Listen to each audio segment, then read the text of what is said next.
Hello everyone and welcome back to another video. It is the new year and it's time to bring 2023 to a close. So I will be ranking my top 15 coasters of 2023. If the coaster I rode made my list this year and last year, I will include the previous rank and its change from last year. With this out of the way, these are my top 15 coasters of 2023.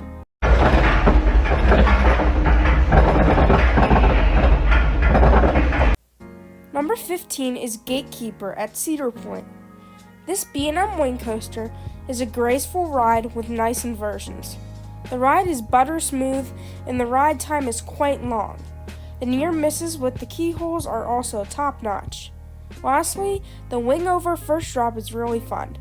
This is just an all around fun ride. Number 14 is Beast at Kings Island.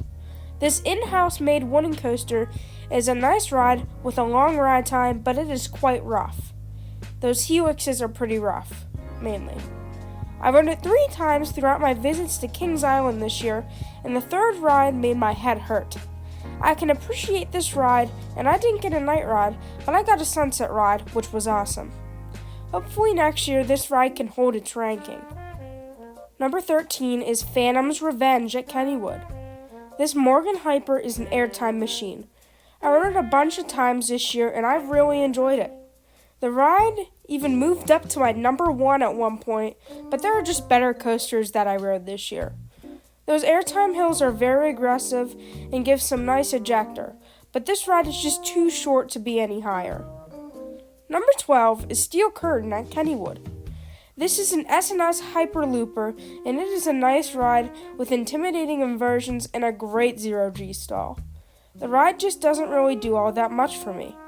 There is some nice airtime, and it is a long ride, but I feel the ride needs a better standout element, like some sort of ejector hill. You could just ride Phantom to get your ejector airtime, I guess, though. I like this ride, and it is a great number 1 pick at Kennywood. Number 11 is my favorite wooden coaster, Mystic Timbers at Kings Island. This was my first GCI, and it is widely considered the best GCI, not including Ghost Rider. The ride has a fantastic drop and great small pops of airtime. The ride is a little short, but I don't come off of this thing wanting more like on Phantom's Revenge. The trains are also super comfortable, and the operations are also great. Also, don't go in the shed. Number 10 is Maverick at Cedar Point. This was my first Intamin coaster, and this Blitz model from Intamin left a good first impression on me. The ride features 2 launches, and the second one is powerful and packs a punch. I had to close my eyes even though it was dark. The transitions are nice, and the airtime was decent. My main problem with this ride is the restraints. They just aren't really comfortable. And if this got vest restraints, like on Gatekeeper and Valraven, this would be higher on the list. Also, the airtime was just okay. This ride does prove size does not matter. Number 9 is Candemonium at Hershey Park.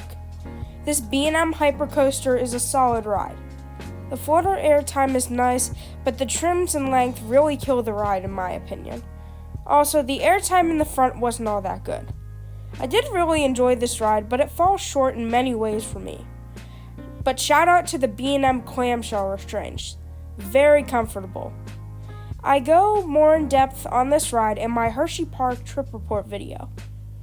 Number 8 is Magnum XL200 at Cedar Point. This aero hypercoaster has a good length and unreal airtime in the finale. It may be repetitive, but this is my type of ride. The ride was also very smooth and had no rattle. And I just love the finale. The restraints aren't the greatest thing, but they do the job and provide, like I've said a few times, great airtime. I hope Cedar Point does not remove this ride anytime soon. Number 7 is my first RMC on this list, Twisted Cyclon at Six Flags Over Georgia. This was my first RMC hybrid, and I like this ride. The pre-lift section was a nice surprise, and I remember the airtime being pretty good, and the wave turn being an elite element. The ride is short in length and height, which is preventing me from moving this up in the rankings, but this is a great ride. Number 6 is Millennium Force at Cedar Point. This was my first Intamin Giga and my first Giga as a whole. The first drop is just bonkers. The airtime is nice, but the sense of speed on this thing is just off the charts. The overbanks are intense at times, and the hills do provide some solid airtime. I just love this thing, and not to mention, it is a very long ride. All hail Millie. Number 5 is Wildcat's Revenge at Hershey Park.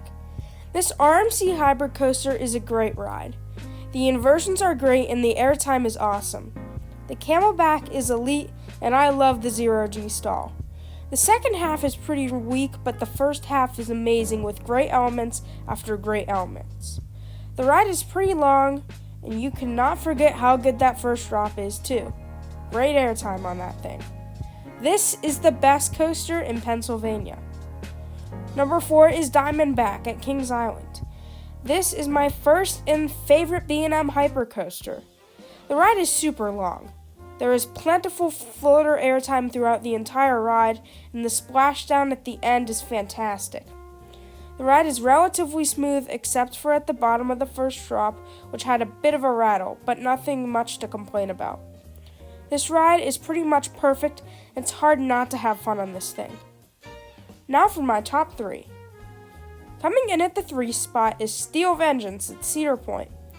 This RMC Hyper Hybrid is really good. I don't think I got this ride at its best, as it was a rainy day and somewhat chilly as well.